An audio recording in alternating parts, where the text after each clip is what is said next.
लेंगे। ప్రతి ఒక్కరు కూడా దేవుని యొక్క వాక్యాన్ని జాగ్రత్తగా విందాం. हर एक प्रभु का वचन को ध्यान से सुनेंगे।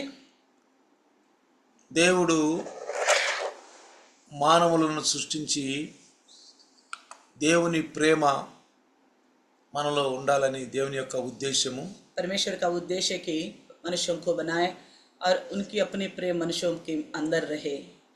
ఆ యొక్క దేవుని ప్రేమతో మనం నివసించాలి. यानी कि परमेश्वर का प्रेम से हमें जीना होगा। ప్రేమ కలిగిన వాడే దేవుని కలిగిన వాడు. इसके अंदर प्रेम होगा वही परमेश्वर में है। అయితే మరి ఏకత ఐక్యత కూడా ఉండాలని దేవుడు సెలవిస్తున్నాడు. परमेश्वर ये भी कहता है कि हमारे अंदर एकता बना रहे, ఒకరితో ఒకరు ఐక్యత కలిగి ఉండాలి. एक दूसरे से मेल मिलाप रखे। ఆ ఐక్యత అనేది ఆత్మ కలిగించు మరి బంధంతో ఉండాలంటారు. तो ये एकता जो है आत्मा से जुड़ी हुई होनी चाहिए। ఎఫెసీయులకు రాసిన పత్రికలో एफेसियों की लिखी हुई पत्रिका में 4వ कहता है, అధ్యాయం రాస్తాడు. 4th अध्याय में लिखता है, ఏమంటాడంటే ఆత్మ కలిగించు ఐక్యతతోనే మనం ఉండాలి. कहता है कि आत्मा से द्वारा जुड़े हुए एकता हमारे अंदर లోక होना चाहिए। సంబంధమైనటువంటి ఐక్యతలో లోక సంబంధమైనటువంటి స్నేహాలు మనకొద్దు.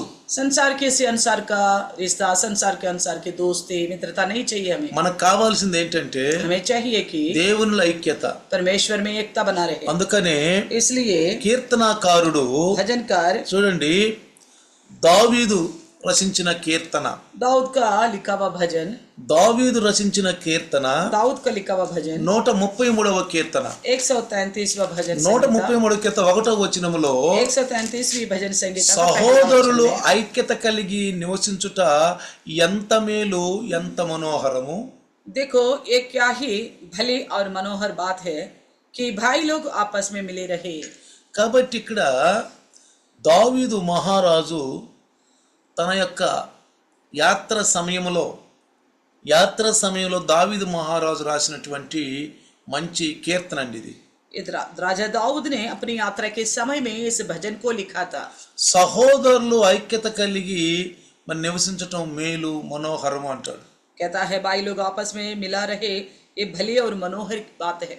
ఎక్కడైతే ఐక్యత ఉండదో जहाँ मेल मिलाप नहीं होती అక్కడ సమాధానం ఉండదు. वहाँ पे समाधान नहीं होगा। అది ఇంట్లో గాని, चाहे घर में हो మరి బయట గాని, या बाहर हो సంఘంలో గాని, या कलिशा में हो, కాపరికి విశ్వాసులకు కానీ चरवाहा और विश्वासियों के बीच में हो, ఐక్యత అనేది एकता ఉంటే होने से అక్కడ ప్రేమ ఉంటుంది, वहाँ पे प्रेम बना रहेगा, అక్కడ సమాధానం ఉంటుంది, वहाँ पे समाधान बना रहेगा అక్కడ శాంతి ఉంటుంది. और शांति बना रहेगा। సాతానుడు మరి పేతురు గారు 1వ పత్రిక 5వ అధ్యాయంలో అంటాడు, ఈ సాతానంట ఈ ఆఖరి దినాలంట గర్జించు సింహంలాగా ఎవరిని మృంగుదునా అని తిరుగుతున్నాడంట. तो पत्रस पहला पत्री जो 5वें अध्याय में कहता है, ये शैतान जो है गर्जने वाले सिंह के बराबर किसको फाड़ डालूं करके घूमता है करके बताता है। అంటే వాడు సింహం ఎలా గర్జిస్తుందో सिंह किस प्रकार गरजता है, ఒకళ్ళ మీద ఒకళ్ళు గర్జించుకునేటట్లుగా కోపతాపాలుగా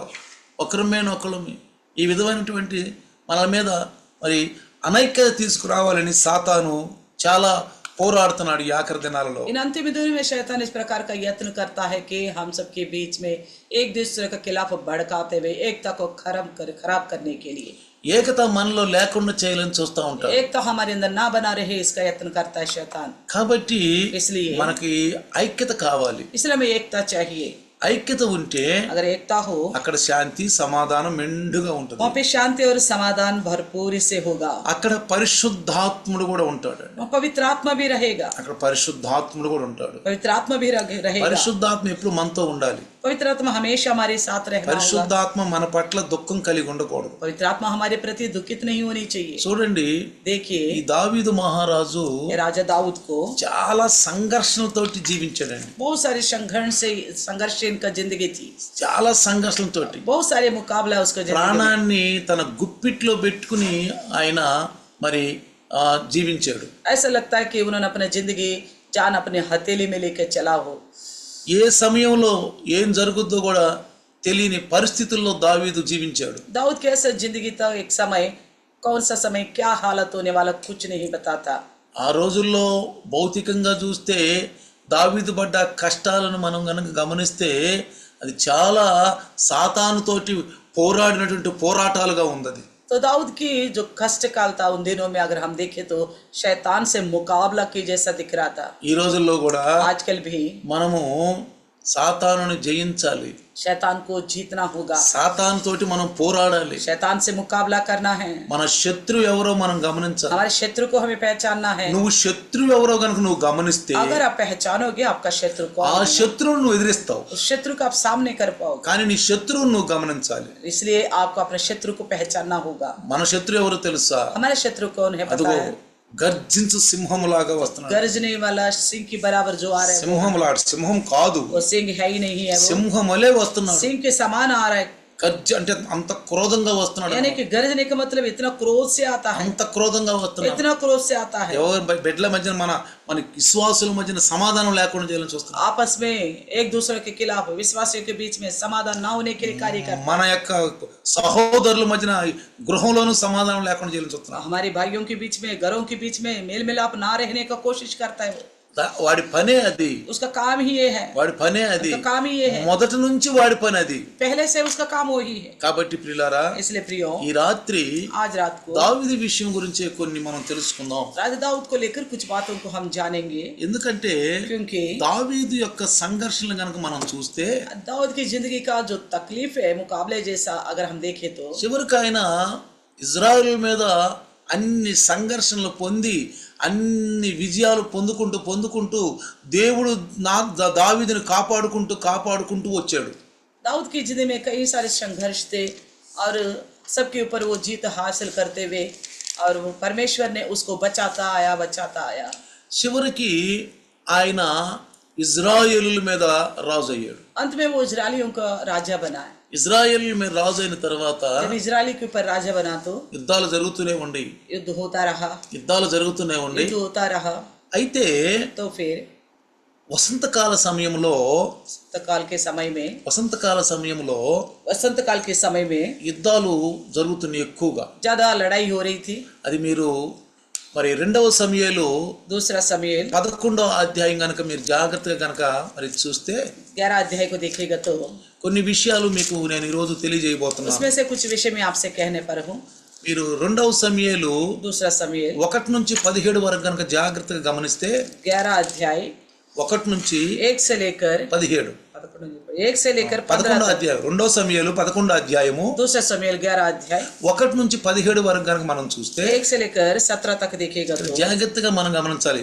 देखना वचन को ध्यान से। మనం ఉన్నటువంటి బాధ్యతల్లో మనం నిర్లక్ష్యంగా ఉండకూడదు. हम अपनी जिम्मेवारी के विषय में लापरवाह नहीं रहना चाहिए। మనం ఉన్నటువంటి బాధ్యతల్లో నిర్లక్ష్యంగా ఉంటే अपने विषय में यानी कि जिम्मेदार को लेकर लापरवाह रहेगा तो ఆ పాపం అనేది తన యొక్క ఆ స్థానాన్ని ఆక్రమిస్తాడు. वो पाप अपना जगह घेर लेगा। దావీదు యాత్ర యొక్క ఆ సమయంలో ఏం రాశాడు, ఏమని కీర్తన రాశాడు? दाऊद ने उस यात्रा के समय में क्या भजन लिखा था? సహోదరుల ఐక్యత కలిగి ఉండటం మేలు మనోహరం అన్నాడు. तो भाई लोग आपस में मिला रहना भली और मनोहर की बातें बोला। కాబట్టి इसलिए ఇక్కడ మనం गमनिస్తే हम पहचाने 11వ అధ్యాయంలో 11 अध्याय में ఈ అమ్మోనీయులకి ఇజ్రాయేలీలకి ఘోర యుద్ధం జరుగుతుంది. अमोनी और इजराइल के बीच में बहुत बड़ी लड़ाई हो छिड़ गई, ఘోర యుద్ధం జరుగుతుంది. बहुत बड़ी लड़ाई हो रही थी। అయితే ఈ అమ్మోనీయులు ఈ ఇజ్రాయెల్ ఎవరండి? ये अमोनी और इजरायली कौन है? ఎవరు? రక్త సంబంధులే. ये तो है एक खूनी रिश्तेदार, రక్త సంబంధులే, खूनी रिश्तेदार है, అందరు సహోదరులే. सब लोग आपस में भाई है। ఇజ్రాయెల్ ఎవరు? इजरायली कौन है? అబ్రహాం సంతానం. अब्राहम का संतान। ఇజ్రాయెల్ ఎవరు? अब इजरायली అబ్రహాం సంతానం. अब्राहम का संतान। అమ్మోనీయులు ఎవరు? अमोनी कौन है? లోతు సంతానం. लूत का संतान। లోతుకి తన కుమార్తెల ద్వారా పుట్టిన వాళ్ళల్లో ఈ అమ్మోని ఒకడు. तो लूत को उनकी बेटियों के द्वारा जो पैदा हुआ उनमें से एक है अमोनी। ఈ అబ్రహాము ఈ లోతు ఎవరు? రక్త సంబంధులే. अब्राहम और लूत तो आपस में रिश्तेदारी है। అబ్రహాంకు లోతు ఏమవుతాడు? अब्राहम को लूत क्या लगेगा? అన్న కుమారుడు. भाई का लड़का है, అన్న కుమారుడు भाई का लड़का है, కుమారుడు అవుతాడు. बेटा लगेगा। కానీ लेकिन ఇక్కడ ఈ సహోదరుల మధ్యనే యుద్ధం మొదలయ్యింది. आपस में भाइयों के बीच में ही लड़ाई छिड़ गई।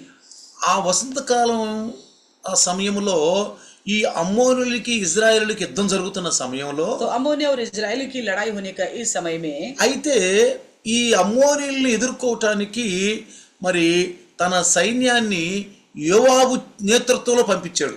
तो तो उस अमोनियों का सामना करने के लिए अपनी सेना को योआब के नेतृत्व में भेजा था। ఆ దినాలలో సైన్యాధిపత్యాన్ని రాజులే వహించేవాళ్ళు ఎక్కువగా. उन दिनों में सेनापति का काम राजा ही हुआ करता था। సైన్యాధిపత్యాన్ని सैन्याधि అంటే సైన్యాన్ని నడిపించేది, సైన్యానికి గైడెన్స్ ఇచ్చిందంతా రాజులే ఆ రోజున. सेनाओं को चलाना, अधिकार चलाना, ये सब राजा ही किया करता था। అయితే तो फिर ఈ ఈ దావీదు ये दाऊद యోవాబును పంపించాడు. योआब को भेजा था ఏది అమ్మోనీయుల్ని ఎదుర్కోవటానికి, अमोनियों का सामना करने के అంటే लिए, యుద్ధానికి పంపించాడు. यानी कि युद्ध के लिए। అయితే దావీదు ఎక్కడున్నాడు? मगर दाऊद कहाँ था? దావీదు తన రాచనగరంలో ఉన్నాడు. अपने राजनगर में था, అంటే యెరూషలేములో यानी कि यरूशलेम में తన రాచనగరంలో ఉన్నాడు. अपने नगर में था। ఎందుకున్నాడు? ఇక్కడ రాయబడలేదు. क्यों था ये बात नहीं लिखा गया? మరి యుద్ధాలు చేసి అలసిపోయి ఉన్నాడా? शायद युद्ध कर करके थक गया होगा। అంతకు ముందు కూడా భయంకర యుద్ధం జరిగింది. इससे पहले भी बहुत भयानक युद्ध हुआ था। 10వ అధ్యాయంలో కూడా 10वें अध्याय में भी అమ్మోనీయులకి యుద్ధం జరిగింది. अमोनियों का और इनके बीच में युद्ध हुआ था। అంతకు ముందే జరిగింది. इससे पहले ही हुआ था। ఈ 11వ అధ్యాయంలోకి వచ్చేటప్పటికి जैसे 11 अध्याय में आते हैं, అమ్మోనీయుల పట్టణం ఏంటంటే రబ్బాను ఆక్రమించడానికి పంపించాడు. तो अमोनियों का इस नगर रब्बा को आक्रमण करने के लिए, घेरने के लिए भेजा था। చూడండి ఇక్కడ 11వ అధ్యాయము देखिए 11 अध्याय में 1వ వచనం కనుక మనం చదివితే, पहला वचन पढ़ेगा तो పరుసటి సంవత్సరంలో అనగా అంటే వసంతకాలం, ఆ వసంతకాలం సమయంలో మరి రాజులు యుద్ధానికి బయలుదేరుతున్న సమయం అది. యోవాబును తన పరివారాన్ని, ఇజ్రాయెల్ అందరినీ అమ్మోనీయులను సంహరించి రబ్బా పట్టణాన్ని ముట్టడించారంట సభ అందరూ కూడా. फिर जिस समय राजा लोग युद्ध करने को निकला रखते हैं, उस समय अर्थात वर्षा के आरंभ में दाऊद ने योआब को और उसके संग अपने सेवकों को, समस्त इजरायलियों को भेजा और उन्होंने अमोनियों का नाश किया। అయితే దావీదు యెరూషలేములో ఉండడం రాయబడింది. लेकिन दाऊद तो यरूशलेम में रह गया करके लिखा है। కానీ ఆ దినాలలో ఇందాక చెప్పాను నేను, రాజులే నేతృత్వం చేస్తూ ఉండేవాళ్ళు. उन दिनों में सेना का नेतृत्व तो राजा ही किया करता था। అయితే तన బాధ్యతని మరి మర్చిపోయాడు. బాధ్యతను నెరవేర్చకుండా తాను తన రాచనగరంలో అంటే యెరూషలేములో ఉండిపోయాడు. तो अपनी जिम्मेवारी को भूलकर, जिम्मेवारी को पूरा ना करते हुए अपने नगर यरूशलेम में ही रह गया था। కాబట్టి యెరూషలేములో ఉండి చక్కగా రెస్ట్ తీసుకునంట మధ్యాహ్నం అంటే సాయంకాల కాలంలో ఆయన తన మేడ పైన తిరుగుతూ ఉన్నాడంట.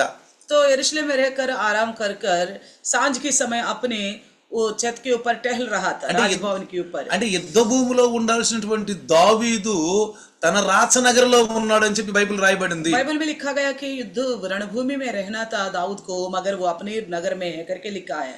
అయితే ఓ సాయంకాలం ఏంటంటే మేడ గదుల మీద తిరుగుతున్నాడంట అటు ఇటు. तो सांझ के समय राजभवन की छत पर टहल रहा था। తిరుగుతున్నప్పుడు टहलते वक्त, ఆయన అటు ఇటు చూస్తున్నప్పుడు इधर उधर देखते समय ఒక అందమైన స్త్రీ స్నానం చేస్తూ ఆయన కనపడింది. एक स्त्री थी जो सुंदर उसकी नजर में आई थी। అందమైన స్త్రీ, एक सुंदर स्त्री, ఆమె ఎవరో మనకు తెలుసు. वो कौन थी हम सबको पता है। ఆమెని గురించి ఇక్కడ రాస్తే చూడండి, ఆ 3వ వచనంలో కనుక మనం చూస్తే उसके बारे में अगर इसी अध्याय 3 वचन में देखिएगा तो చూడండి, ఆమె ఎవరు కుమార్తె అంటే ఎలియాము కుమార్తె ఇత్యుడైన ఉరియా భార్య అని ఆయనకు తెలిసింది. उनको ये मालूम पड़ा था ये एलियाम की बेटी है और हित्ती उरिया की पत्नी है करके पता चला। ఇక్కడ అర్థమవుతుందా మీకు? समझ में आ गया? అయితే ఇప్పుడు ఏం చేయాలి? तब क्या करना चाहिए था? ఓ ఈమె ఉరియా భార్య.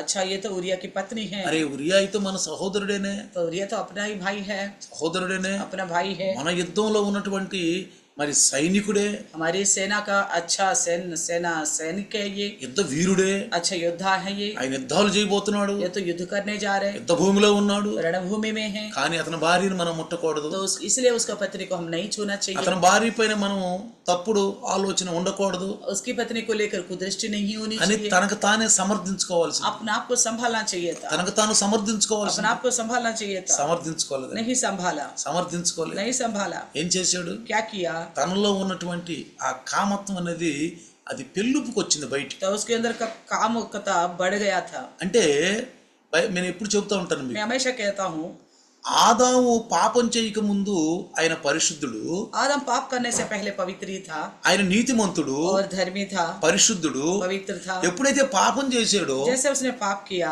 ఆ నీతి అనేది, ఆ పవిత్రత అనేది అడుగంటిపోయి పాపం అనేది అతన్ని బాగా అణిచివేసింది. तो उसका धार्मिकता, उसका पवित्रता नीचे दबा लिया गया और पाप ने ही उस धार्मिकता को दबा दिया है। ఈనాడు కూడా చాలా స్థలాలు చూస్తూ ఉంటాం. आजकल भी कई सारी जगहों में देखते हैं పాస్టర్లు అనేవాళ్ళే భయంకరమైనటువంటి తప్పులు చేస్తున్నారు. तो पासवान कहलाते हैं वही लोग बहुत ज्यादा गलतियां कर रहे हैं आजकल। విశ్వాసులు అనేవాళ్ళే తప్పు చేస్తున్నారు. विश्वासी भी गलतियां कर रहे हैं। ఎందుకు తప్పు చేస్తున్నారు? क्यों गलतियां कर रहे చాలా हैं? మంది అడుగుతారు, कई सारे लोग पूछते हैं పాస్టర్ అండి पास्टर जी వాళ్ళ బైబిల్ తెలీదా? क्या उनको बाइबल नहीं पता है? బైబిల్ బోధిస్తున్నారు కదా, वो तो बाइबल का तो संदेश देते हैं ना, బైబిల్ బోధిస్తున్నారు కదా, बाइबल का संदेश देते వీళ్ళు हैं, బైబిల్ చదువుతున్నారు ये కదా, तो बाइबल भी पढ़ते हैं। మరి ఎందుకు పాస్టర్ గారు వీళ్ళు ఇలా తప్పు చేస్తున్నారంటే क्यों इस प्रकार की गलती करते हैं? దావీదుకి మరి బైబిల్ గురించి తెలీదా? क्या दाऊद को बाइबल को लेकर नहीं पता था? क्या ధర్మశాస్త్రం గురించి దావీదుకి తెలీదా? व्यवस्था को लेकर दाऊद को नहीं पता था? మోషే ధర్మశాస్త్రం దావీదుకి తెలీదా? मूसा का व्यवस्था दाऊद को नहीं मालूम है क्या? పదాజ్ఞలో ఏమని రాయబడింది? ఒక ఆజ్ఞ 10 आज्ञाओं में एक आज्ञा कौन सी थी? వ్యభిచరించవద్దు అని రాయబడింది. व्यभिचार ना करो करके लिखा था। దావీదు తెలీదా? क्या ये बात दाऊद को नहीं मालूम? వ్యభిచరించవద్దు అని దావీదు తెలుసా? व्यभिचार नहीं करना करके दाऊद को पता है? తెలుసు. पता है। మరి తెలిసి కూడా ఎందుకు పాపం చేశాడు? जानकर भी उसने क्यों पाप किया है? ఎందుకని పాపం చేశాడంటే क्यों पाप किया है? ఎప్పుడైతే మనలో ఉన్నటువంటి ఆ పాపం అనేది ఆ ఆలోచనలనేవి పెళ్ళుకి వస్తాయి బయటికి, हमारे अंदर की पाप का विचार जैसे बाहर निकलता है तो మనం కంట్రోల్ చేయలేకపోతాము. अगर हम उसको दबा नहीं पाते, మనం కంట్రోల్ చేయలేకపోతాం. हम कंट्रोल नहीं रख నేను అనేది पाते। ఏంటంటే मैं क्या कहता हूँ? పరిశుద్ధాత్మ దేవుడు నా ద్వారా మాట్లాడుతుంది पवित्र ఏంటంటే आत्मा प्रभु क्या बात करता है? కంట్రోల్ చేసుకోండి, तो कंट्रोल यानी कि संयम रखो, కంట్రోల్ చేసుకోండి. कंट्रोल में रहना है। అందుకే పౌలు గారు అంటాడు, इसलिए पौलुस మనము बोलता है, గెలిసేమని అనుకోవద్దు, हम जीत लिया करके मत सोचना, మనం గెలిసేమని हम అనుకోవద్దండి. जीत लिया करके नहीं सोचना యేసు है। ప్రభు మేఘాల మీద వచ్చేంత వరకు, जब तक यीशु मसीह बादलों में नहीं आते, మనం ఎత్తబడేంత వరకు जब तक हम उठा लिया नहीं जाते, మన రక్షణ మనం కాపాడుకోవాలి. हम अपना उद्धार को बचा के रखना है। నేను ఈ రోజు మీకు చెప్తున్నాను, आज कहता हूँ మన आपसे, శత్రువు ఎవరో మనం గమనించాలి. अपने शत्रु को हम पहचानना है, మన శత్రువు మనం గుర్తించాలి. अपने शत्रु को ही पहचानना है। ఎవరా శత్రువు? कौन है वो शत्रु? ఎవరా దేవునికి విరుద్ధంగా పనిచేయించేవాడు? जो कोई परमेश्वर का विरुद्ध काम कराता है, వాడు ఆది నుంచి ఉన్నవాడు. जो आदि से था। యేసుప్రభు అంటాడు, यीशु मसीह వాడు कहता మొదటి है నుంచి ఉన్నవాడు, वो आदि से था, వాడు అంతకుడు అంటాడు. वो हत्यारा है बोलता వాడు है, మొదటి నుంచి ఉన్నవాడు, वो पहले ही से ही था, వాడు పని చేస్తున్నాడు ఇప్పుడు కూడా. वो अभी भी काम करता है। ఎవరిని మింగుదునా అని, किसको फाड़ डालू? ఎవరిని మింగుదునా? किसको फाड़ डालू? కాపర్లను మింగుదునా? क्या चरवाहा को फाड़ डालू? విశ్వాసులను మింగుదునా? या विश्वासियों को फाड़ डालू? ఎవరిని మింగుదునని किसको फाड़ डालू? వాడు గర్జించు సింహం వలె ఉన్నాడంట. वो तो फाड़ने वाले सिंह की तरह घूमता है। నీకు గనక నీ శత్రువు గురించి తెలిస్తే अगर आपको अपने शत्रु के बारे में पता चलते है, ఓడించడానికి उसको हराने के लिए వాక్యం అనే ఖడ్గాన్ని ఉపయోగిస్తారు. वचन रूपी का तलवारी को इस्तेमाल करो। వాక్యం అనే ఖడ్గాన్ని ఎవరు ఉపయోగిస్తారో वचन रूपी का तलवार कौन इस्तेमाल करेगा? సాతాను వెళ్ళిపోతాడు. शैतान उनसे दूर भागेगा, సాతాను వెళ్ళిపోతాడు. शैतान चला जाएगा। కాబట్టి ప్రియులారా, इसलिए प्रियो, దావీదు दाऊद పాపానికి లొంగిపోయాడు. पाप का अधीन हो गया। దావీదు ఎప్పుడైతే ఈ స్త్రీని స్నానం చేయటం చూసాడో जैसे दाऊद ने स्त्री को नहाते हुए देखा, వెంటనే ఏం చేయాలి? तुरंत क्या करना था? వెంటనే ఏం చేయాలంటే क्या करना था? తల తిప్పేసుకోవాలి. तो सर मोड़ लेना था, తల తిప్పేసుకోవాలి. सर को घुमाना था। వెంటనే ధర్మశాస్త్రంలో రాయబడి ఉంది, तो व्यवस्था में लिखी हुई बात को, ధర్మశాస్త్రంలో రాయబడి ఉంది, व्यवस्था में लिखा हुआ था, అయ్యో పరస్త్రీ, तो पराई स्त्री है, పరస్త్రీ ये पराई स्त्री है, వ్యభిచారం ఇది, ये तो व्यभिचार है, వ్యభిచారం ఇది. ये तो व्यभिचार गिना जाएगा। అప్పుడుకే ఆయనకి 8 మంది భార్యలు ఉన్నారు. तब तक उसको 8 पत्नियां थे, అప్పటికే 7 భార్యలు ఉన్నారు. तब तक 7 पत्नियां थे, మొత్తం ఆయనకి భార్యలు 9 మంది. पूरे उसकी पत्नियां 9 थे। దావీదుకు మొత్తం భార్యలు 9 మంది. दाऊद की 9 पत्नियां था। ఈ బెత్షెబాను చేసుకోక ముందే 7 ఉన్నారు. बत्शेबा से शादी रचने से पहले 7 जने थे। ఈ బెత్షెబా తర్వాత इस बत्शेबा के बाद అభిషేకుని ఆయన చివరిలో ఆయన ముసలితనంలో ఆయనకి పరిచర్య కోసం మరి ఆయన భారీగా ఇచ్చారు. अभिषेक का साथ उन्होंने शादी किया था, बुढ़ापे में उनकी परिचर्या के लिए। అంటే తన ఇష్టం వచ్చినట్టు చేసుకున్నటువంటి వాళ్ళు 8 మంది. यानी कि अपनी मर्जी से करने वाले 8 जने थे। ఆఖరి భార్య బెత్షెబా, आखिरी जो पत्नियों में बत्शेबा थी। బెత్షెబా అయితే ప్రియులారా, तो प्रियो, ఇక్కడ వెంటనే ఏం చేశాడంటే तुरंत इन्होंने क्या किया? చూడండి, देखिए 4వ వచనంలో కనుక చదివితే, चौथे वचन में देखेगा तो, చూడండి 4వ వచనంలో चौथा वचन में తన దూతలను పంపంట ఆమెనంట తన దగ్గరికి తీసుకొచ్చి ఆమెతోటి చెడ్డగా వ్యవహారంగా తను వ్యభిచరించాడు. तो लिखा गया कि उसने अपने दूतों को भेजा और उसको बुलवा लिया और उसके साथ बुरा व्यवहार किया। देखा, ఒకటేంటి? पहला विषय చూశాడు, देखा है, ఒకటి చూశాడు. एक तो देखा उसको, చూసిన వెంటనే ఏమైంది? देखते क्या हुआ? చెడ్డ ఆలోచన ఉత్పన్నం. बुरी सोच आ गया।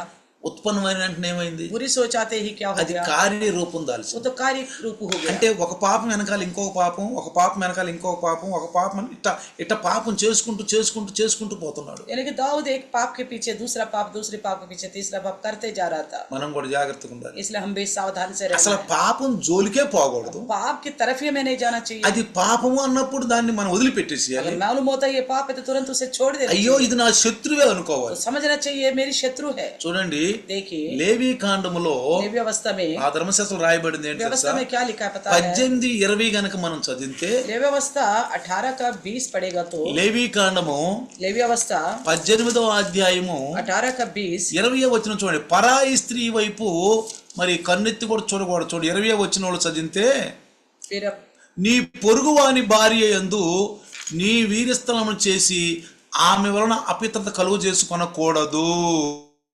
कहता है फिर अपने भाई बंधु की पत्नी से कुकर्म करके अशुद्ध ना हो जाना। 20వ అధ్యాయము 10వ వచనం గనక మనం చదివితే, 20वें अध्याय का 10 भी पड़ेगा तो పరుని భార్యతో వ్యభిచరించిన వానికి అనగా తన పొరుగువాని భార్యతో వ్యభిచరించిన వానికి ఆ వ్యభిచారినికి మరణ శిక్ష విధింపవలెను.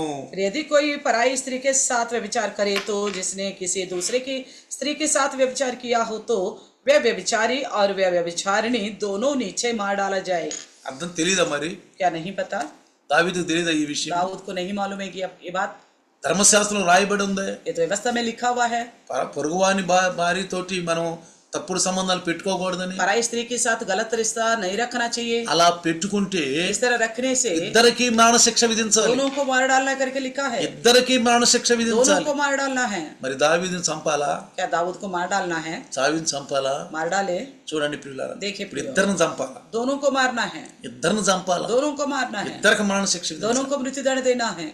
చూసారా देखा ఎంత భయంకరమైన పాపం అది ఇజ్రాయెల్. कितना भयानक पाप है इजरायलियों के बीच में। యోహాను సువార్త 8వ అధ్యాయంలో यूहन्ना के 8वें अध्याय में ఉదయ కాలములో యేసు ప్రభు మందిరంలో సమాజ మందిరంలో బోధించి బయటకు వస్తున్నప్పుడు भोर के समय यीशु मसीह और मंदिरों में उपदेश देकर बाहर निकला था।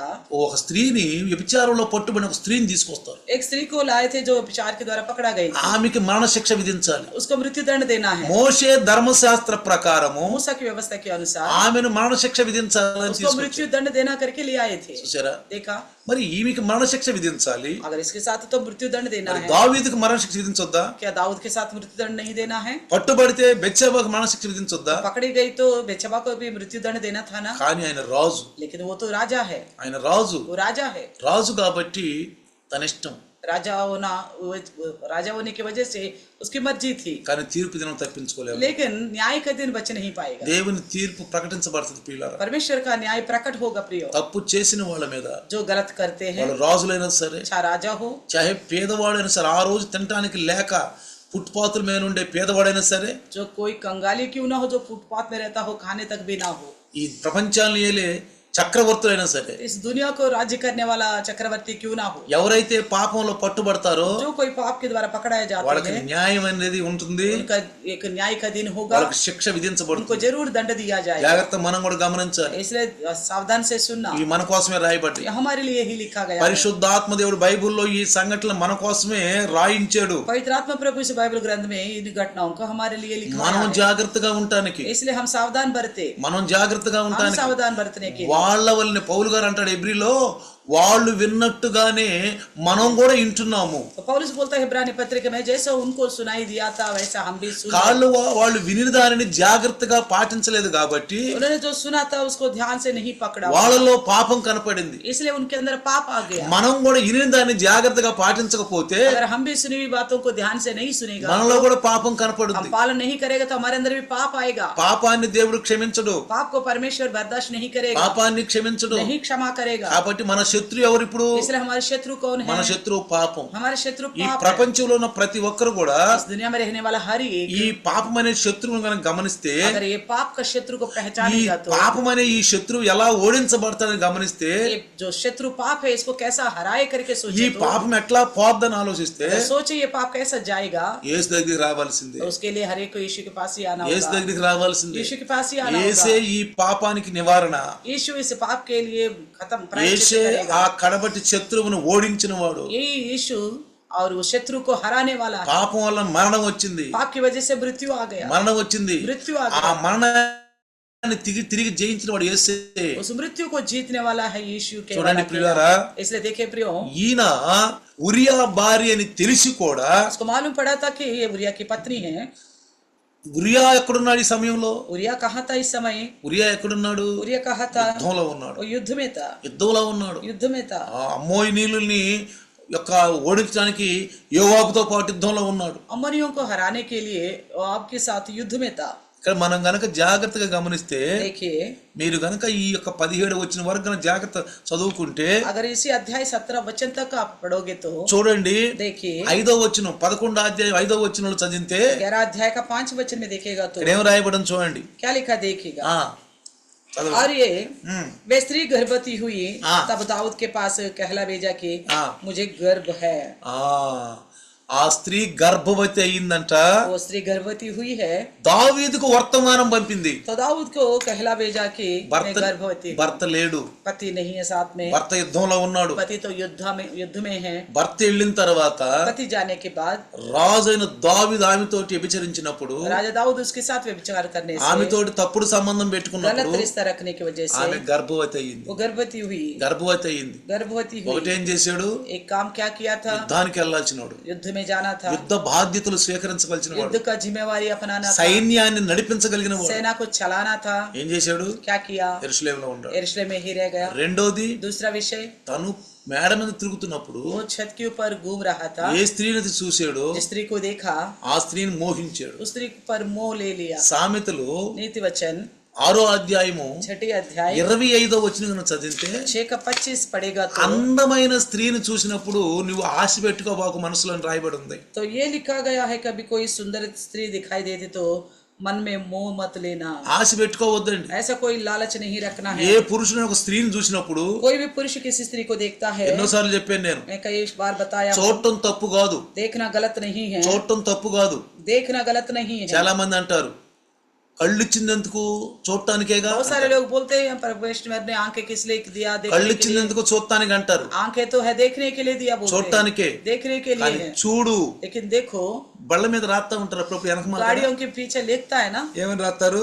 देखो मगर बुरी नजर से नहीं, దేకో మగరు బురి నజర్ సే नहीं, నహీ, అంటే చూడు గాని మోహపు చూపుతో చూడొద్దు. देखो मगर बुरी नजर से मत देखो। స్త్రీ स्त्री ఒక అందమైన పురుషుడిని చూసినా, चाहे सुंदर पुरुष को देखे, పురుషుడు पुरुष ఒక అందమైన స్త్రీని చూసినా, एक सुंदर स्त्री को भी देखे, ఎప్పుడు కూడా कभी भी తన మనసులో अपने मन చెడ్డ में తలంపు గాని చెడ్డ ఆశలు పెట్టుకోకూడదు. बुरे कुकर्म का सोच नहीं रखना चाहिए। నీవు పాపం చేసినట్లే ऐसा सोचना ही पाप करने का बराबर है। నిన్ను గురించి ఆ గ్రంథంలో రాస్తాడు. तभी आपके बारे में उस ग्रंथ में लिखेगा, ఆ గ్రంథంలో రాస్తాడు. उसी ग्रंथ में लिखेगा। క్షమించమని అడగకపోతే, अगर उस पाप का क्षमा नहीं मांगोगे तो చనిపోయే లోపు मरने से पहले, అయ్యో నేను తప్పు చేశానే అని యేసు దగ్గరికి వచ్చి క్షమాపణ అడగకపోతే, मैंने गलत किया हूँ प्रभु क्षमा करो बोलकर यीशु के पास नहीं आएगा तो, ఆయన యేసు ప్రభును తన ప్రభువుగా రక్షకుడిగా అంగీకరించకపోతే, अगर आप यीशु मसीह को उद्धार करता प्रभु जानकर अंगीकार नहीं ఈ జీవ करेगा, గ్రంథంలో రాయబడిన వాక్కులు గనక మనం చదవకపోతే, इस जीवित ग्रंथ में लिखी हुई बातों को नहीं पढ़ेगा సంఘ तो, సహవాసంలో రాకపోతే, संगति में नहीं आया तो, ఆయన చనిపోతే, अगर ऐसा इंसान मर जाएगा, ప్రభు అన్నాడు యేసు ప్రభు, प्रभु यीशु ने कहा మీరు మీ పాపంలోనే ఉంటారు, మీరు పాపంలోనే చస్తారు. आप अपने पाप में ही रहकर पाप में ही मरोगे, మీరు పాపంలోనే ఉంటారు, పాపంలోనే చస్తారు. आप पाप में ही रहोगे और पाप में ही కానీ మనం मरोगे। ధన్యులు, लेकिन हम धन्य हैं, మనం పాపం నుంచి బయటకు हम వచ్చేసాం. पाप से बाहर आ चुके నేను हैं। మీతో ఈ విషయం చెప్తున్నాను. मैं आपसे कहता हूँ, పరిశుద్ధాత్ముడు మాట్లాడుతున్నాడు. पवित्र आत्मा प्रभु बात करता है। చూడు देखो చూడు. देखो, ఒకసారి నా పక్కన ఉన్న వ్యక్తి, एक बार मेरे बगल में व्यक्ति था, నాకంటే 15 సంవత్సరాలు వయసున్న వ్యక్తి, वो मेरे से भी बड़ा था, जो 15 साल ज्यादा था, బిడ్డలు ఉన్నారు, उसके बच्चे भी थे, భార్య బిడ్డలు ఉన్నారు, और पति और पत्नी और పెద్దవాళ్ళు बच्चे అయిపోయారు. थे, बड़े बड़े बच्चे थे। ఇప్పుడు చూడు నా ఏమిటి వచ్చినప్పుడు, जब मेरे साथ आया था, స్త్రీని చూసిన వెంటనే, जैसे किसी स्त्री को देखता तो, అందమైన స్త్రీని చూసిన వెంటనే, जैसे सुंदर स्त्री को देखता तो, తన యొక్క మాటల్లో గాని తన యొక్క ప్రవర్తనలో గాని చెడ్డ ప్రవర్తన, చెడ్డ ఆలోచనలు కనపడుతూ ఉంటాయి. तो तुरंत स्त्री को देखते ही उसके मुंह से बुरी बातें, बुरी सोच दिखता है और बोलने लगता నేను है। వెంటనే అంటాను, मैं तुरंत टोकता हूँ, అంకులు తప్పు, गलत है अंकल, ये गलत है, ఇది తప్పు, ये गलत है, ఇది తప్పు ये అంటాను. गलत है बोलता हूँ। బేటా నేనేం చేసేది, वो कहता बेटा मैं क्या करूं, నేనేం చేసేది, मैं क्या करूं? అందమైన స్త్రీలు కదా, वो तो उतना सुंदर है। నీకేమనిపిస్తుంది అనేవాడు. मुझे को बोलता तो आपको कुछ नहीं लगता, నాకేమనిపిస్తుందంటే मुझे क्या लगता है कि నీలాగే నేను కూడా చూశాను, अगर मैंने भी देखा हूं आपकी तरह, కానీ నేనేమనుకుంటున్నానంటే मैं क्या सोचता हूं, అబ్బా దేవుడు ఎంత మనకంటే పెద్దవాళ్ళు అయితే అక్క, ఇంకా పెద్దవాళ్ళు అయితే తల్లితో సమానం, చిన్నవాళ్ళు అయితే చెల్లితో సమానం అని మనం అనుకోవాలి. तो मैंने कहा उनसे अगर जो स्त्री है मैं देखता हूँ वो मेरे से छोटी है तो छोटी बहन, बड़ी है तो बड़ी बहन, और भी बड़ी है तो माँ की बराबर सोचना चाहिए। ఇప్పుడు దేవుణ్ణి మనం ఆయన్ని తారీఫ్ చేయాలి, तो तब उसको इस सुंदरता को देखकर परमेश्वर को तारीफ करना जिसने बनाया था, ఆయన తారీఫ్ చేయాలి. उनको बनाया था। అబ్బా దేవుడు ఎంత అందంగా సృష్టించాడండి, देखो परमेश्वर ने इस स्त्री को कितना सुंदर बनाया ఎంత है, అందంగా ये సృష్టించాడు. दुनिया को कितना सुंदर దేవుడు बनाया మహా గొప్పవాడండి, है। इसलिए कहे कि परमेश्वर महान है, అలా అనుకోవాలి మనం. ऐसा सोचना चाहिए। వాడు అంటాడు वो कहता है ఎలా అనుకోగలం ఇలా, ऐसा कैसे सोच सकता రా है। యేసు ప్రభు దగ్గరికి. मैंने कहा आओ यीशु के पास। ఒకప్పుడు నేను కూడా అలాంటి వాడిని. एक समय में भी ऐसा ही था। రా యేసు ప్రభు దగ్గరికి రా, आओ यीशु मसीह के पास, అదిగో జీవ గ్రంథము, देखो जीवन की అదిగో पुस्तक, జీవ గ్రంథము देखो जीवन की पुस्तक మనకిచ్చాడు. हमें दिया మన गया है। శత్రువుని ఎలా జయించాలో ఇక్కడ हम अपने शत्रु को कैसा हरा सकते हैं, ये ఎలా बात लिखा। జయించాలో మనకుంది. शत्रु को हराने का यहाँ लिखा गया है। సంఘానికి రా, कलिसिया में आओ, సందేశం విను, संदेश को सुनो, సందేశం విను, संदेश को सुनो, నీవు కూడా నాలాగే ఆలోచన కలిగి ఉంటావు. तू भी मेरी बराबर सोच बदल के रहेगा। నాకు దేవుని శక్తి ఉంది, मेरे पास परमेश्वर का నేను शक्ति है, నిగ్రహించుకునే ఇంద్రియ నిగ్రహ శక్తి నాకుంది. मेरे पास अपने इंद्रियों को निग्रह यानी कि संयम रखने की शक्ति है। ఈనాడు కాపర్లో ఇంద్రియ నిగ్రహ శక్తి లేదు, आजकल चरवाहों में भी ऐसा शक्ति नहीं है, విశ్వాసుల్లో ఇంద్రియ నిగ్రహ శక్తి లేదు. ना विश्वासियों में ऐसा संयम है। సాతాను యొక్క కబంధ హస్తాల్లో చిక్కుకుపోయి ఉన్నారు, सातान की बंधकों में फंसे हुए हैं, చిక్కుకుపోయి ఉన్నారు. फंसे हुए हैं। ఇలాంటి వాళ్ళని బయట చేసిన బాధ్యత మనకుంది. ऐसा लोगों को बाहर निकलने का जिम्मेवारी हमारे कंधों पर है। ఎప్పుడైతే ఈ ఉరియా భార్య గర్భవతి అని దావీదుకు తెలిసిందో, जैसे मालूम पड़ा दाऊद को उरिया की पत्नी गर्भवती है, వెంటనే तुरंत 6వ వచనంలో కనుక మనం చదివితే, छठी वचन में देखेगा तो 11 6వ వచనంలో చూడండి, 13 में వెంటనే ఏం చేశాడు చూడండి, చదవండి హిందీలో. तुरंत उसने क्या किया, तब दाऊद ने आपके पास कहला भेजा, हित्ती उरिया के मेरे पास भेजो। तब आप ने उरिया को दाऊद के पास भेज दिया। చూసారా देखा ఏమన్నాడు వెంటనే, क्या बोला तुरंत, చూడండి తప్పుడు ఆలోచనలు కూడా వస్తాయండి. तो बुरा काम करेगा तो बुरा सोच भी आता रहेगा। ఒక్కొక్క పాపం చేసుకుంటూ వెళ్తుంటే ये पाप के ऊपर पाप करता जाएगा तो సాతానుడు సహాయం చేస్తాడండి. सातान मदद करेगा। పాపం करने के लिए। చేసే వాళ్ళకి సహాయం చేసేది సాతానండి. पाप करने वालों को जो मदद करता है वो शैतानी ఓ है, దుష్టాత్మ, वो दुष्ट आत्मा ఓ है, దురాత్మ. वो बुरी आत्मा ఆ है, దురాత్మ సహాయం చేస్తా बुरी ఉంటుంది. आत्मा ही मदद करता మనం है। ఎప్పుడైతే వెనకం చేస్తా ఉంటామో, हम जैसे पीछे हटते जाएंगे, దేవుళ్ళు వెనకం చేస్తా ఉంటామో, प्रभु से पीछे हटते మనకి जाएंगे, సాతాను సహాయం చేస్తా तो ఉంటాడు. हम ऐसे में शैतान ही हमारा मदद करता దేవుళ్ళు है। మనం ముందుకు పోతూ ఉంటాము, अगर प्रभु में हम आगे बढ़ते रहेंगे, పరిశుద్ధ ఆలోచనలో ముందుకు పోతూ ఉంటాము, पवित्र सोच के अनुसार आगे మన बढ़ेंगे, శత్రువుని జయిస్తూ हम ఉంటాము, अपने शत्रु को तो రాయబడిన వాక్యంలో ఉంటాము. लिखे हुए वचन के अनुसार चलेगा तो సాతానుడికి భయం, शैतान डर जाएगा, డర్ जाएगा। వాడు మన దగ్గర రాడు. ऐसे में वो हमारे पास नहीं आएगा। ఎందుకని తెలుసా, क्यों पता है? అమ్మో వీళ్ళు నీతిమంతులు, अरे ये तो धर्मी है, అమ్మో వీళ్ళు ये నీతిమంతులు, धर्मी लोग हैं, వీళ్ళు నీతిమంతులు అని ये धर्मी భయపడిపోతాడు, जने करके वो डर जाएगा, వాడు భయపడిపోతాడు. डर जाएगा। కాబట్టి इसलिए నీతిమంతులకు సహాయం చేసేది పరిశుద్ధాత్ముడు. धर्मी जनों को मदद करता है पवित्र आत्मा प्रभु। ఎన్నోసార్లు చెప్పాను మీకు, कई बार बता चुका నేను हूँ, తప్పు చేయను, मैं गलत नहीं करूंगा, ఇదిగో రాయబడి ఉంది వాక్యం, क्योंकि लिखा हुआ है నేను वचन, తప్పు చేయను, मैं गलत नहीं ప్రభు करूंगा, నేను చేయదలుచుకోలేదు, प्रभु मैं नहीं करूंगा, నాకు సహాయం చేయి, मेरी मदद करो, నాకు సహాయం చేయి. मदद करो। చూడండి, देखिए ఎప్పుడే ఉరియాని పిలిపించి जैसा उरिया को बुलाया, యుద్ధ సమాచారాలు అడిగి युद्ध के बारे में हालचाल पूछा, ఏం చేశాడంటే, क्या किया, ఇదిగో నువ్వు నీ ఇంటికి వెళ్ళిపో, तू अपना घर जा, నీ ఇంటికి వెళ్ళిపో అని घर जाओ। ఆ ఉరియాని తన ఇంటికి పంపిస్తానికి ప్లాన్ చేసి, उरिया को उसके अपने घर भेजने के लिए प्लान किया। చూడండి ఇక్కడ జాగ్రత్త గమనించండి, देखिए क्या कहता है, 8వ వచనం కనుక మనం చదివితే, 8 वचन पड़ेगा तो, నువ్వు ఇంటికి పోయి ఇక్కడ బాగా శ్రమపడి వచ్చావు, నువ్వు బాగా శ్రమపడి వచ్చావు కాబట్టి నువ్వు సేద తీర్చుకోమని చెప్తున్నాడు. तो दाऊद बोलता है उरिया से, तू बहुत कष्ट किया है युद्ध में, इसलिए घर जाकर आराम करो करके बोलता है।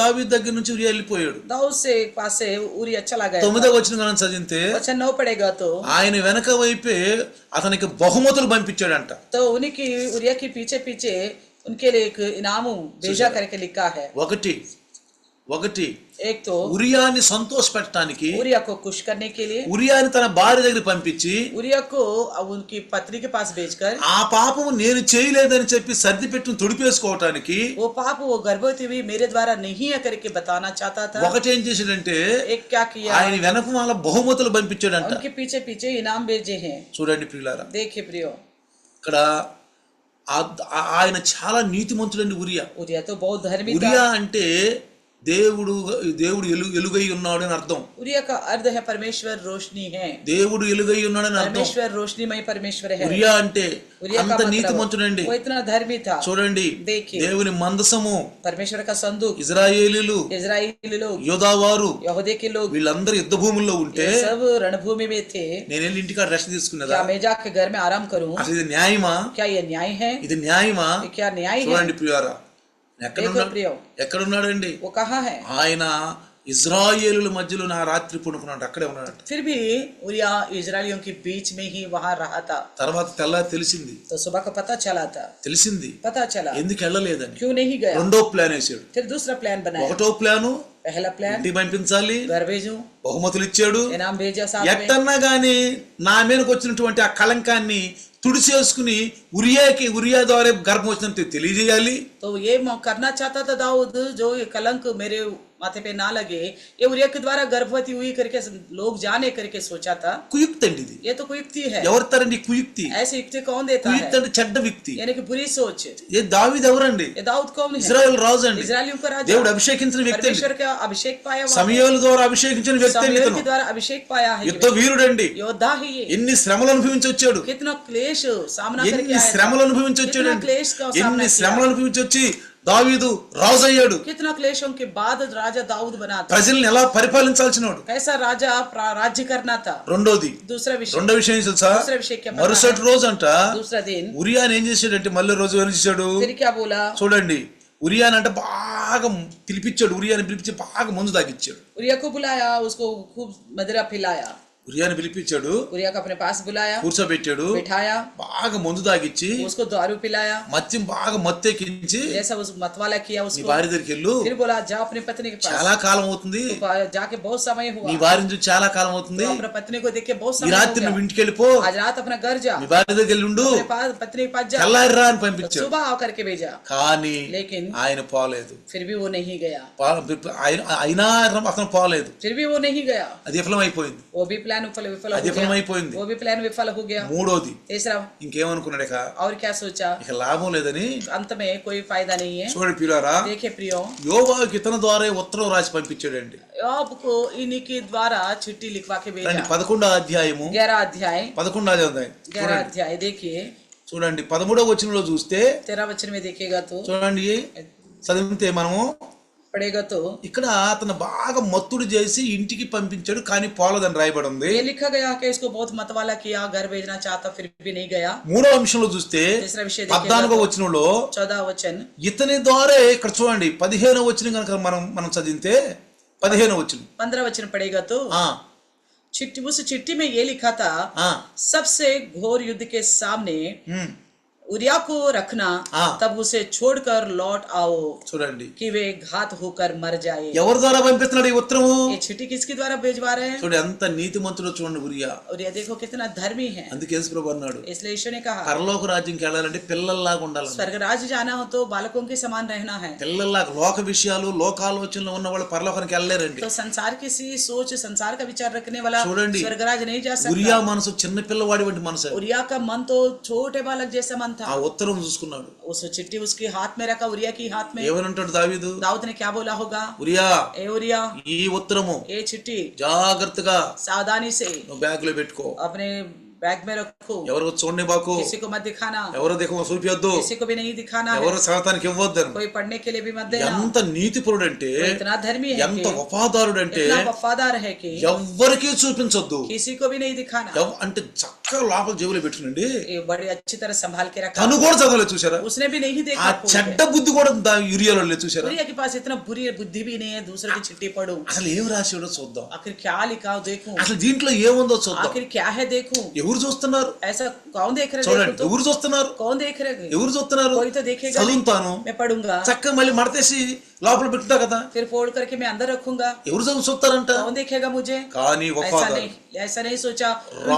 రాజు అంటే నమ్మకము, राजा पर भरोसा रखने वाला, రాజు అంటే ఆయనకి ఎంతో గౌరవము, राजा के प्रति बहुत गौरव, రాజు మాట అంటే ఆయనకి గౌరవము, राजा का बात का उल्लंघन नहीं करता। మాట మీద నిలబడ్డాడు ప్రియులారా. वो तो देखिए उरिया उस बात पर खड़ा हो మనం गया। కూడా వాక్యం మీద నిలబడాలి. हम भी वचन के ऊपर खड़ा हो रहे हैं। క్రైస్తవులైన మనం వాక్యం మీద నిలబడాలి. मसीह होने के नाते हम वचन के अनुसार चलना है। వాక్యానుసారంగా నడిస్తే वचन के अनुसार चलेगा तो మనం పాపం చేయము. हम पाप नहीं करेंगे। పాపం చేయము. पाप नहीं करेंगे। పాపం చేయడానికి ఎవరికి కూడా అధికారం లేదు. पाप करने के लिए किसी के पास अधिकार नहीं है। అయితే ప్రియులారా तो प्रियो చూడండి, देखिए ఉరియాని తీసుకెళ్లి उरिया को ले जाकर యుద్ధ భూమిలో, योद्धा की भूमि में, ఆ యుద్ధ రణరంగంలో रणभूमि में ముందు పెట్టాడు యోవాబు. सबसे आगे रखा योआब ने।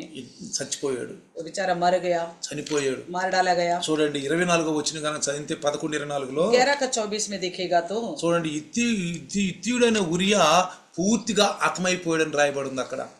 तो लिखा है कि जो उरिया पूरे रीति से खत्म किया गया है। 26వ వచనంలో చూస్తే 26वें वचन में देखेगा तो చూడండి, ఉరియా భార్య తన భర్త చనిపోయినందుకు ఎంత కన్నీరు మున్నీరుగా ఏడ్చిందో. तो देखिए उरिया की पत्नी ने ये सुना जब वो कि उसके पति का देहांत हो गया, वो बहुत रोने लगी। ఆమె పరిశుద్ధురాలండి, वो भी पवित्र है, ఉరియా కూడా పరిశుద్ధుడే. उरिया भी पवित्र है। కానీ బెత్షెబాని తన భార్యగా చేసుకోవటానికి ఆమెను చెరిపేశాడు. तो दाऊद ने बेत्शेबा को अपने पत्नी बनाने के लिए उसको खराब किया था। ఆమె కన్నీరు జీవితాంతరము ఖడ్గము ఆ ఇజ్రాయేలు వీధుల మీద ఎప్పుడు ఉందండి. तो उसकी आंसू जो जिंदगी भर के लिए इजराइली और यहूदियों के ऊपर एक तलवार बन के रहा। వెంటనే దేవుడు చూసారా देखा परमेश्वर ఏమన్నాడు? क्या कहता है? 20వ వచనం చదివితే 27वें वचन पढ़ेगा तो అయితే దావీదు చేసింది యెహోవా దృష్టికి దుష్కారముగా ఉంది అని రాయబడింది. तो ये लिखा गया है कि परंतु उस काम से जो दाऊद ने किया था यहोवा का क्रोधित हुआ। చూసారా? देखा? ఇక్కడ మనం గమనించాల్సింది ఏంటి हमें क्या पहचानना है అంటే यहाँ पे ఈ వ్యభిచారం అనేది, ये व्यभिचार जो है, ఈ కుయుక్తులు అనేవి, ये युक्ति जो बुरी युक्ति है, కుయుక్తులు ఉంటాయే, बुरी युक्ति जो है, ఈ దేవునికి తెలుసండి. ये परमेश्वर जानता है। దేవుడు అంటున్నాడు, परमेश्वर कहता है దుష్కార్యం చేశాడు దావీదు. दाऊद ने बुरा काम किया है। ఒకప్పుడు అన్నాడు, एक समय का దావీదు నా ఇష్టానికి నా ప్రియమైన వాడు, पर दाऊद तो मेरा इच्छा के अनुसार का है, నా ఇష్టుడు అన్నాడు. मेरे इच्छा के अनुसार ఎప్పుడు का है। అన్నాడు? कब बोला था? పాపం లేనప్పుడు అన్నాడు. जब पाप नहीं किया పాపం था। చేసినప్పుడు ఏమంటున్నాడు? पाप किया तो क्या बोला? దావీదు యెహోవా దృష్టికి ఈయన దుష్కార్యం చేసిన వాడు, దుష్టుడు. ये तो दाऊद दुष्ट है जो क्योंकि यहोवा का नजर में बुरा किया। మంచి పని చేస్తే अगर आप अच्छा काम करोगे तो శబాష్ అంట. शाबाशी देगा। మంచి ఆలోచనతో ఉంటే अच्छी सोच रखोगे तो శబాష్ అంటారు. शाबाशी देगा। గురి ఆలోచనలో ఉంటే, बुरी सोच रखोगे तो, తప్పు ఆలోచనలో ఉంటే गलत सोच रखोगे तो దుష్టుడా అంటాడు. बुरे दुष्ट करके बोलेगा। ఎప్పుడు యేసు వస్తాడో మనకు తెలియదు, कब यीशु आएगा हमें नहीं पता, ఎప్పుడు వస్తాడో మనకు తెలియదు. कब आएगा हमें नहीं पता। ఎప్పుడు మనం నీతిమంతులుగానే ఉండాలి, हम तो हमेशा धर्मी बन के ఎప్పుడు మనం रहना, నీతిమంతులుగానే ఉండాలి, हमेशा हम धर्मी बन के रहना है, నీతిమంతులుగానే జీవించాలి. धर्मी बन के ही जीना है। మనం పరిశుద్ధులము, हम पवित्र हैं, రక్షించబడ్డ వాళ్ళము, हम उद्धार पाए हैं, పాపం నుంచి బయటకు వచ్చిన వాళ్ళం. आपसे बाहर आए हैं, జాగ్రత్తగా ఉండాలి ప్రియులారా. इसलिए सावधान से रहना। ఎదురే క్రైస్తవుడు అయిపోయానులే, मैं तो हो गया हूँ నేను मसीह, బాప్తిసం తీసుకున్నానులే, मैंने बपतिस्मा ले चुका ఓ हूँ, నాకు నేను నెక్స్ట్ ఏం చేసినా పర్వాలేదులే. मैं कुछ भी करूँ तो चलेगा। చూడండి, देखो నా దావీదు నాకు ఇష్టానుసారమైన ప్రియుడు అని చెప్పి అన్న దేవుడే దావీదు నా దృష్టిలో దుష్కార్యం చేసినట్టు చెప్తున్నాడు. जिस दाऊद को लेकर परमेश्वर ने कहा था मेरे मन का इच्छा का अनुसार का है, उसी दाऊद ने पाप किया था, उसके विषय में बोला ये बड़ा दुष्ट है। వెంటనే నాతాన్ అనే ప్రవక్తతో మాట్లాడాడు. तुरंत नातान नामक नबी से बात करा। నాతాను, नातान నువ్వు వెళ్ళి అతనికి తెలియజేయన్నాడు. तुम जाओ और उसे का बताओ। 12వ అధ్యాయంగా మీరు చదివితే 12 अध्याय को पढ़ोगे तो ఆ యొక్క మనుషుడు ఎవరో నాతాను అతనికి ఒక నాటకీయ రూపంగా చెప్పాడు. तो ऐसा कौन था जो दुष्कर्म करने वाला, उसे लेकर नातान ने एक नाटकीय ढंग से बताया था। అట్లా చెబుతున్నప్పుడు बताते वक्त దావీదు కంట కోపం వచ్చిందంటే, दाऊद को बड़ा गुस्सा आ गया। 5వ వచనం 12వ అధ్యాయం 5వ వచనం చూస్తే 12 अध्याय का 5 वचन में देखेगा तो అక్కడంట ఆ మాట వినంట ఆ కుకర్మ చేసిన మనుషుల పైనంట దావీదు కంట కోపం రగులుకుందంట. तब ये सुनने के बाद तब दाऊद का कोप उस मनुष्य पर बहुत भड़का।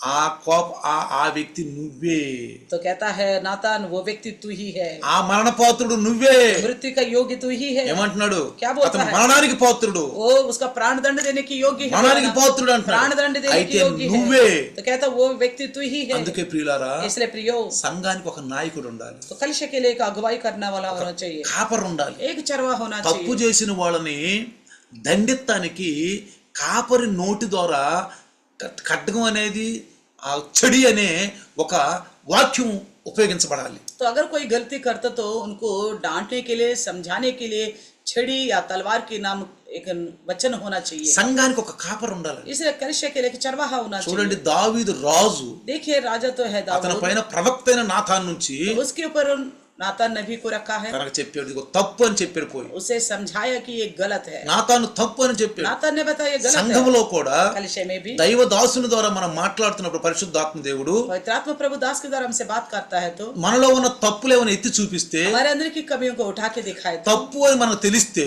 गलत है करके हमें मालूम వెంటనే पड़ा, మానుకోవాలి. तुरंत उस गलती को छोड़ देना है। దావీదు లాగా दाऊद के समान కుయుక్తులు చేయకూడదు. మనం फिर उसे लेकर कोई युक्ति नहीं बनाना है। ఇది కూడా పాపమేనా, क्या ये भी पाप है? क्या ఇది కూడా చేయకూడదా? क्या ये नहीं कर सकते? మనిషి అన్నాక పాపం చేయకుండా ఉంటాడా? इंसान होने के नाते क्या पाप नहीं करेगा? ఎవరు పాపం చేయలే లోకంలో చూపించు. कौन पाप नहीं किया संसार में दिखाओ। ఈ దావీదు లాంటి కుయుక్తులు ఉండకూడదు. इस तरह का दाऊद की जैसा बुरा युक्ति नहीं होना ఈ चाहिए। సాతాను మనలో పని చేయకూడదు. इस प्रकार का शैतान हमारे अंदर काम नहीं करना పాపాన్ని चाहिए। మనం అణిచివేసాం, पाप को हमने दबा दिया మళ్ళీ है। పాపాన్ని లేపొద్దు, फिर से पाप को उजागर मत మళ్ళీ करो। పాపం లేపొద్దు. पाप को नहीं उठाना। వాడు చనిపోయేంత వరకు जब तक नहीं मरेंगे, సమయంలో वो समय समय पे వాడు రేగుతూ ఉంటాడు. वो फिर उभर आता है। గర్జించు సింహము गर्जने की వాడు सिंह రేగుతూ ఉంటాడు. वो उभारता रहता కాబట్టి है। జాగ్రత్తగా ఉండాలి, इसलिए सावधान से रहो। చనిపోయేంత జాగ్రత్తగా ఉండాలి. मरने तक सावधान से ఎప్పుడు रहो। మన మానవో మనకు తెలియదు, कब हमारे मृत्यु आएगा हमें ఎప్పుడు नहीं पता। చనిపోతామో మనకు తెలియదు, कब मरेंगे हमें नहीं ఎప్పుడు पता। యేసు వస్తాడో మనకు తెలియదు. कब यीशु आएगा हमें नहीं मालूम। చూడండి ప్రియారా, देखे प्रियो, అందుకు इसलिए 8వ వచనం కనుక మనం చదివితే इसी में 8वीं वचन पड़ेगा तो చూడండి, देखिए అక్కడ అంటాడు, कहता है, ఇజ్రాయేలు ప్రజలను యోధా ప్రజలను దావీదు నీకు అప్పగించాను కదా నేను.